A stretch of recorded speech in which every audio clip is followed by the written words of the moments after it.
this episode, we shall look at factorizing quadratic expressions. After looking at the identities of quadratic expressions, where we looked at how we can expand and simplify brackets to come up with quadratic expressions.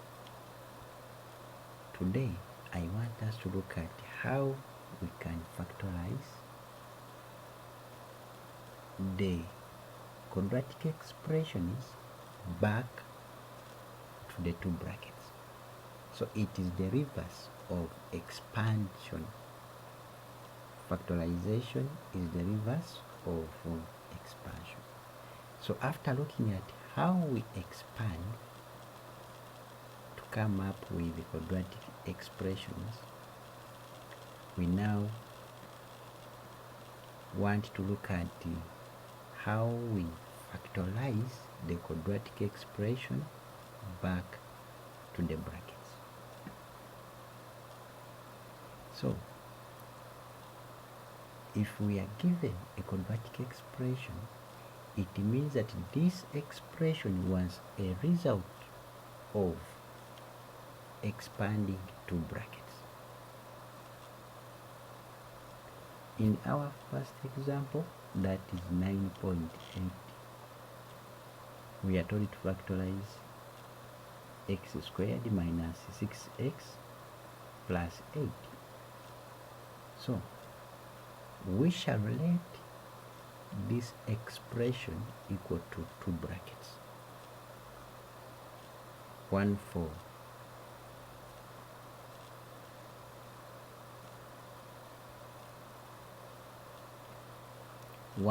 x plus a and another one for x plus b. Why? Because they should have a common variable, and that common variable is x. So if we have x squared minus 6x plus 8 equaling to the product of two brackets, then we can expand these two brackets, and therefore we shall come up with x squared plus a plus b plus ab. So what do you observe from this? We see that we have the sum and the product. We have a plus b, which is the sum, and ab, which is the product.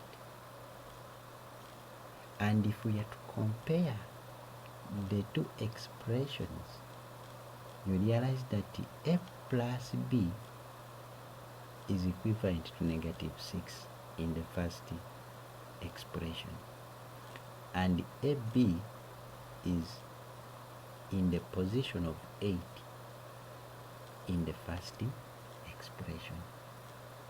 So the two numbers which add up to negative 6 and have a product of 8 are negative 2 and negative 4. In other words, this brings us to the conclusion of how we factorize quadratic expressions. We shall look for the sum and the product. The sum is always the coefficient of x, or the first degree of the variable, and the product is always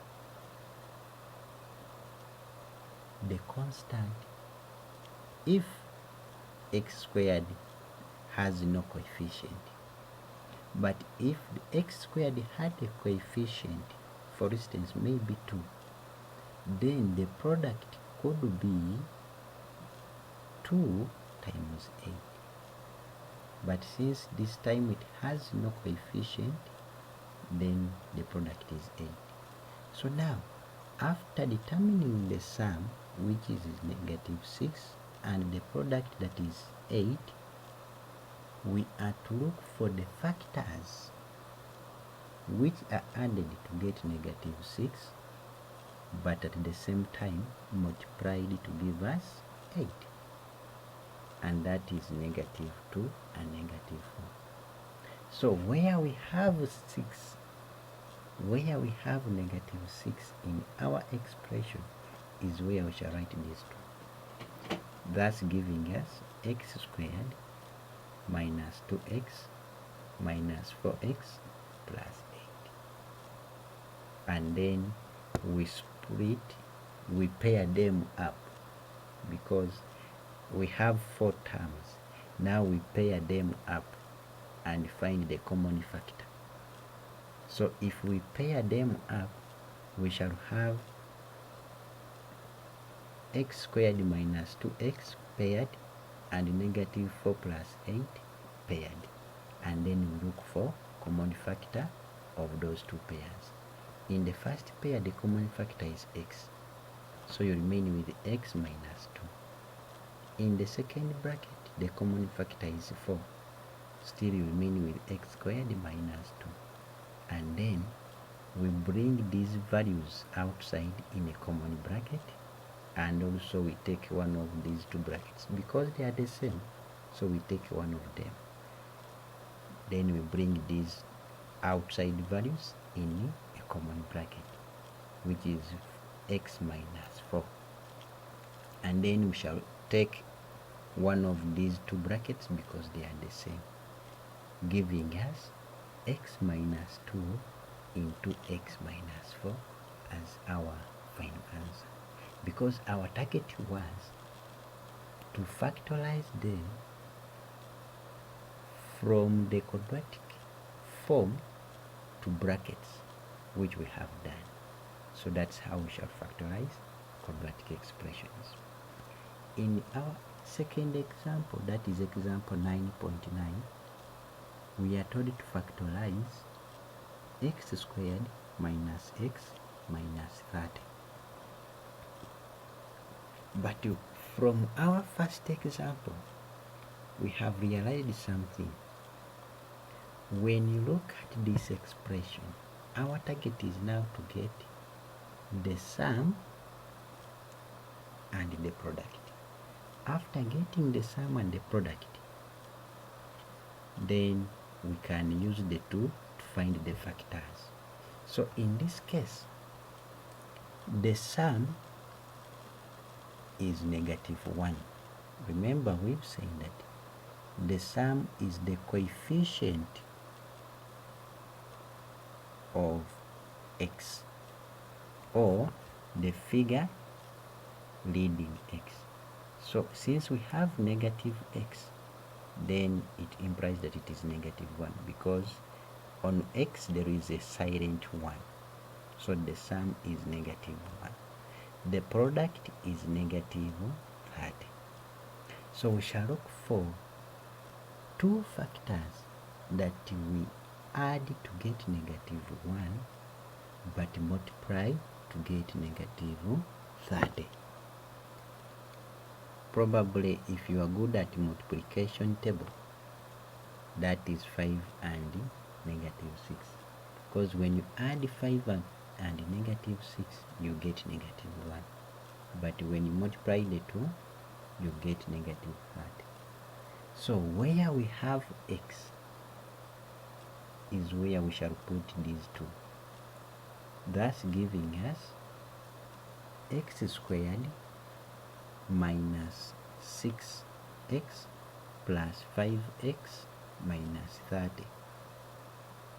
After doing that,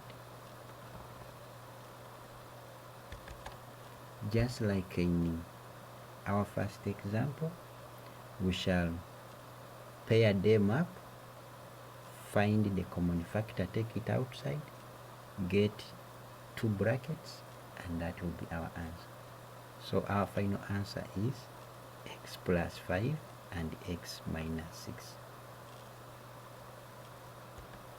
Okay, let us look at our third example, which is 9.10. we are told to factorize x squared plus 3x minus 28. Similarly, just like we have done it before, we are targeting at finding the sum and product. So here the sum is positive 3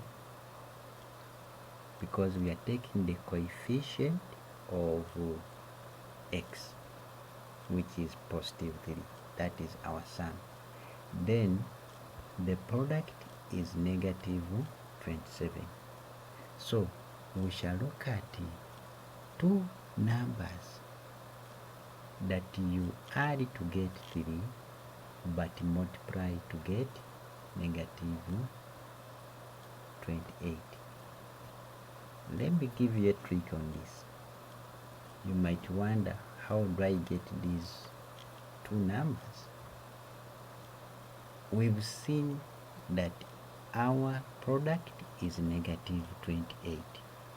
So you list down the factors of 28, and from those factors of 28 is where you get those factors from. For instance, 28, we have 7 times 4.